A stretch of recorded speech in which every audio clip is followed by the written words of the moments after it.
J'espère que tu vas bien. Attends, je vais couper le frigo qui fait toujours beaucoup. Je vais aussi te placer. Je tousse depuis plusieurs jours déjà. Je suis en train de tourner un vlog. Je pense que dans le vlog aussi tu verras que je suis... Bref, donc là je vais me faire une petite tisane. Ce matin j'ai déjà pris une tisane. Là je vais me faire une deuxième tisane parce que ma gorge en a vraiment besoin. Je vais prendre une gousse d'ail, mon presse-ail, ma tasse. Je mets mon ail plutôt. C'est vraiment une tisane qui me fait du bien. Sincèrement, si tu es grippé, c'est une tisane qui va te faire du bien. L'ail est antibiotique, donc c'est un antibiotique, non, l'ail, je pense. Là, je vais prendre de la cannelle, je n'en ai plus assez. Donc, je vais juste couper. Si je coupe, ça va aller. Parce que comme j'en ai parlé à mon mari hier, je lui ai dit que la cannelle aussi c'était bon pour la santé parce que lui aussi il a la recherche de tout ce qui est bon pour la santé et Ruben aussi est rentré dans la danse. Donc il faut que j'en laisse quand même jusqu'à ce que j'en rachète peut-être le week-end prochain. Je prends des clous de girofle, 4 ou 5, j'ai pas besoin d'en mettre beaucoup. Citron, je vais d'abord mettre du miel. Vraiment, c'est une tisane qui fait du bien. Attends, je remets tout ça et puis je reviens. Je vais rajouter du citron. C'est la base d'une bonne tisane, j'ai envie de dire. Non, mais sincèrement, citron, ail, gingembre. Là, il manque le gingembre, mais j'ai la flemme d'aller... Il y a des fourmis. Ouais, il y a des fourmis, là. J'ai la flemme d'aller dans mon potager pour le gingembre. J'ai mis le citron. Je vais mettre de l'eau chaude. Normalement, parfois, le citron, je le laisse infuser en fait dans l'eau chaude. Mais après, il y a un peu d'amertume. Voilà, j'ai pas besoin d'amertume dans ma bouche. Ma bouche est déjà assez amère. Bon, écoute, je te retrouve. Ma tisane est là et on va s'installer. On va discuter. Faut pas qu'elle soit renversée sur mon tapis. Attendez, je vous mets sous mon trépied. Bon, voilà, là on peut discuter. J'ai ma tisane, ça va me faire du bien. Ça va surtout faire du bien à ma gorge, surtout que je vais parler. Et voilà, j'espère en tout cas que tu vas bien. J'ai essayé de me faire un semblant de beauté parce que j'ai l'impression que j'ai même mis trop de poudre. Mais bref, tant que ma gorge n'est pas lubrifié par un liquide doux mais aigre en même temps. Bref, je me sens bizarre. Alors aujourd'hui, je voulais qu'on discute un peu. Vraiment, sincèrement, ces cheveux-là, on va les faire comme ceci. C'est mieux comme ça. Comme ça, tout le monde est tranquille. Mes yeux sont tranquilles. Oui, comme ça c'est mieux. Comme ça c'est mieux. Donc je disais, on va discuter un peu.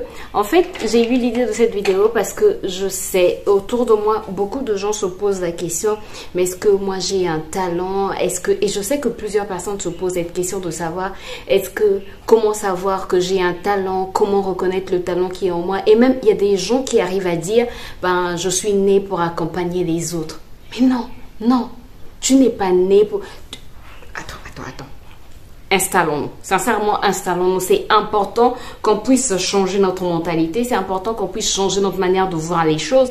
C'est important qu'on puisse changer la manière dont on se voit. C'est très important. C'est pas normal que tu puisses penser que tu as été créé, que tu vis. Non, mais là, tu ne vis même plus, que tu existes pour accompagner quelqu'un d'autre. Attends. Dieu ne peut pas te créer, Dieu ne peut pas te placer dans un endroit pour accompagner des gens. Tu as été créé pour faire quelque chose. Tu as été créé pour accomplir quelque chose. Tu as une mission à accomplir. Chacun de nous a une mission à accomplir sur la terre.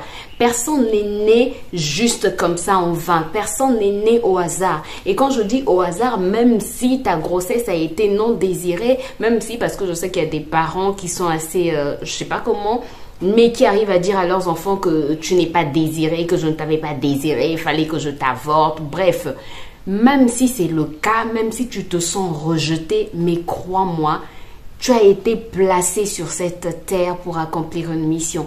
Tu as été placé sur cette terre parce qu'en toi, Dieu a mis quelque chose. Dieu a mis un don, Dieu a mis un talent qui doit être, que les gens doivent voir, qui doit être développé, qui doit être mis en évidence. Tu as un talent, tu as une mission à accomplir. Je te prends juste un exemple simple. Celui qui a fabriqué la première voiture, ou ceux qui fabriquent, les fabricants de voitures, quand ils fabriquent la voiture, c'est parce que dans leur tête, ils ont un but. La voiture c'est pour rouler, c'est pour transporter des gens, voilà. Tu ne peux pas fabriquer un humain quand tu fabriques quelque chose, c'est parce qu'il y a un rôle qui est assigné à cette chose-là. Chaque chose qui est fabriquée a un rôle. Même un médicament, quand il est fabriqué, c'est pour soigner. Et il y a plusieurs médicaments qui existent parce qu'il y a plusieurs maladies qui existent. Donc, toi aussi, si un humain, j'espère en tout cas que tu vas comprendre où est-ce que je veux en venir. Si un humain qui a été créé par Dieu fabrique des choses qui doivent servir, qui ont un rôle en fait, qui ont une mission, à plus forte raison, la personne qui a créé ces humains-là t'a créé pour accomplir une mission. Dieu ne peut pas te mettre sur la terre juste comme ça, quel que soit ce que tu es en train de vivre, quelles que soient les difficultés que tu vis, quelles que soient les situations que tu vis.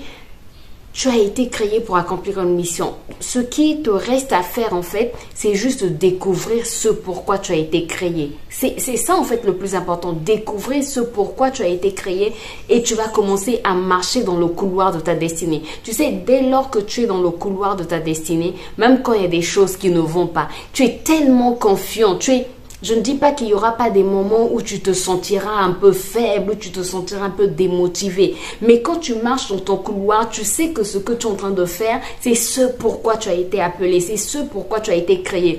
À ce moment-là, en fait, tu fais les choses, je ne veux pas dire facilement, parce qu'il y aura toujours des embûches sur ton chemin. Non, il y aura toujours des embûches. Personne ne peut vivre une vie sans embûches, linéaire, sans embûches, et qui va arriver jusqu'à la fin de sa vie, il n'y aura aucune embûche. Non, c'est pas possible. C'est pas possible. Sur la terre des humains, si tu es un humain, il y aura toujours des embûches, que tu sois dans ton couloir ou pas, que tu sois en train d'accomplir ta mission ou pas, il y aura toujours des embûches. Donc, c'est pas parce qu'il y a des embûches sur ton chemin que tu n'es pas sur ton couloir. Mais comme je le disais tantôt, le plus important en fait dans la vie, c'est pas de faire des choses multiples, d'avoir du succès, d'avoir ci, d'avoir ça. Non, non, non. Le plus important dans la vie, c'est d'accomplir la mission pour laquelle on a été envoyé sur la terre. Parce que il y a des gens qui disent « Ah non, c'est une erreur que je sois né africain, c'est une erreur que je sois né blanc, c'est une erreur que je sois né dans tel pays ou dans telle famille. » Non, il n'y a pas d'erreur, il n'y a pas de... Dieu ne fait pas d'erreur. C'est-à-dire, s'il t'a placé dans une famille, ça veut dire qu'il y a un but pour lequel Dieu t'a placé dans cette famille. Tu as une mission à accomplir dans cette famille. Si Dieu t'a placé si tu es né dans un pays, ça veut dire qu'il y a une mission assignée, qui t'est assignée dans ce pays-là. Si Dieu t'emmène vers un autre pays, ça veut dire que tu as une autre mission assignée là où tu vas, quel que soit l'endroit où tu te trouves. Moi, j'aime bien la parole de Dieu qui dit « Toute chose concourt au bien de ceux qui aiment Dieu ». Quand tu sais dans ton cœur que tu aimes Dieu, quand tu sais dans ton cœur que tu as une passion pour Dieu, quand tu sais dans ton cœur que tu as de l'amour pour Dieu, toutes les choses que tu vas vivre vont concourir à ton bien, vont concourir pour ton bien. Vraiment pour ton bien, même les choses les plus mauvaises. Sincèrement, il y a des choses. Je vais te prendre juste un exemple. J'avais parlé sur cette chaîne, sur mes deux chaînes, en tout cas, j'avais parlé de la situation que j'avais vécue, du viol que j'avais vécu. Et quand ça m'est arrivé, c'était quelque chose pour moi, c'était une honte, je me sentais salie, je me sentais vraiment sale, vraiment sale.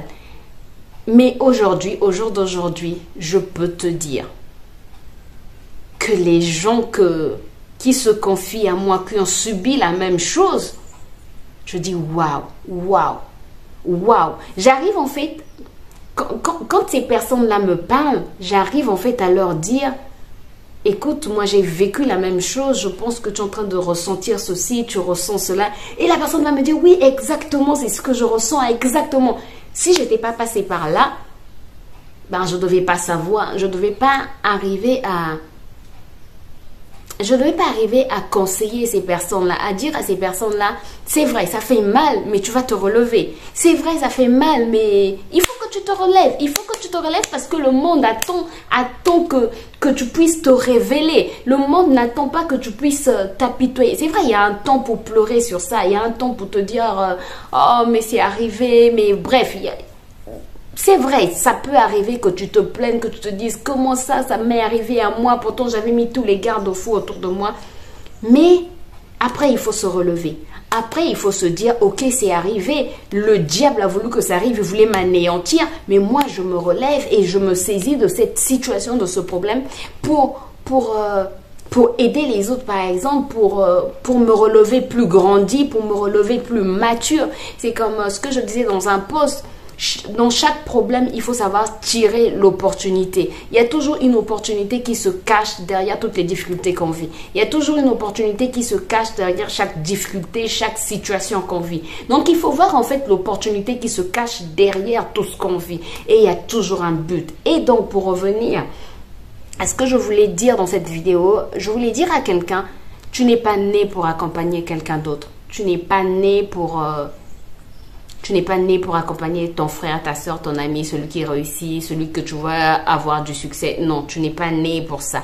Tu es né pour accomplir ta propre mission. Tu as une mission qui t'est assignée. C'est à toi maintenant de chercher quelle est la mission qui t'est assignée. C'est à toi de regarder au fond de toi. Chacun de nous a un talent, chacun de nous a un don. Dieu a mis en certains plusieurs dons. Tu as au moins un don en fait. Tu as au moins un don que tu peux exploiter. Vraiment, tu as au moins un don que tu peux exploiter pour briller sur la terre. Parce que tout le monde est appelé à briller dans son couloir. Briller pour toi, ça... faut pas que briller pour toi, ça puisse dire être célèbre, avoir un grand succès, être connu partout. Non, non, non. Briller pour toi, ça peut être briller dans ta famille, ça peut être briller dans ton quartier.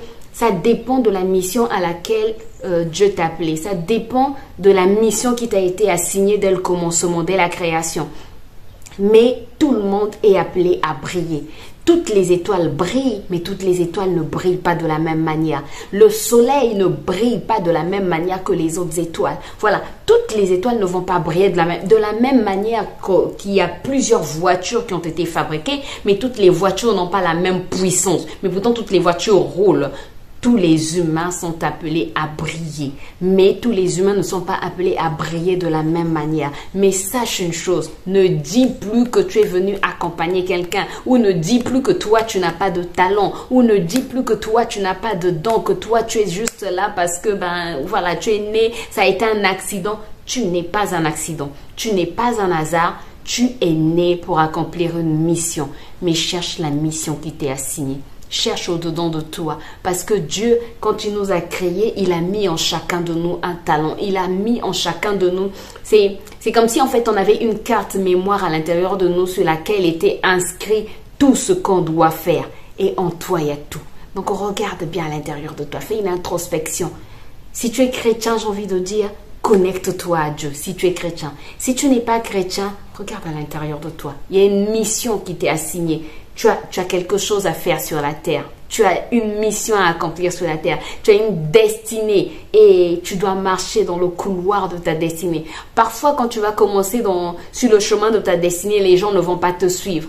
Parfois, ça ne va pas marcher du premier coup. Parfois, les gens vont te critiquer, les gens vont te dénigrer, les gens vont parler du mal de toi concernant ce que tu es en train de faire. Mais quand tu sais que tu es sur le chemin de ta destinée, quand tu sais que tu es en train d'accomplir ce pourquoi tu as été créé, parce que quand tu accomplis en fait ta mission, tu as une certaine, je sais pas comment expliquer ça, tu as une certaine passion, mais pas seulement de la passion en fait. À chaque fois que tu fais quelque chose, tu as une certaine gratitude. À chaque fois que tu fais quelque chose, tu as une certaine confiance, tu as une certaine, Satisfaction, c'est le mot que je cherchais. À chaque fois que tu fais quelque chose, même quand les gens ne sont pas contents, mais tu as une certaine satisfaction au fond de toi. Tu sais que, au fond de toi, tu sais que je suis en train de faire ce pourquoi j'ai été créé. Tu es tellement... Je dois faire une vidéo dans laquelle je vais te dire comment reconnaître que tu es dans ton couloir, comment reconnaître que tu es en train d'accomplir ta mission. Parce que c'est tellement important de vivre en accomplissant ce pourquoi on a été créé. C'est tellement gratifiant. Ouais, c'est tellement gratifiant. C'est tellement satisfaisant d'accomplir le but pour lequel on a été créé que quand tu le fais, bah, tu ne peux que dire merci Seigneur si tu es chrétien, quoi. Bref, je voulais en fait encourager quelqu'un dans cette vidéo, dire ne baisse pas les bras, ne te décourage pas. Cherche la mission pour laquelle tu as été créé. Connais la mission pour laquelle Dieu t'a placé sur la terre. Et tu vas voir que tu ne vas plus t'occuper du regard des autres. Tu ne vas plus vivre par rapport aux autres, par rapport à l'approbation des autres, par rapport aux opinions des autres. Mais tu vas vivre pour briller. Alors, brille, brille, brille. Parce que tu es appelé à briller. Voilà, j'espère en tout cas que ce petit message d'encouragement t'a fait du bien. Moi, je vais prendre ma tisane. Et puis, je pense que je vais repartir dans mon lit, quoi. Voilà, en tout cas, porte-toi bien, prends soin de toi et surtout ta mission. Ta mission, c'est de trouver la mission pour laquelle tu as été créé. Allez, on se dit à très bientôt. Bye bye.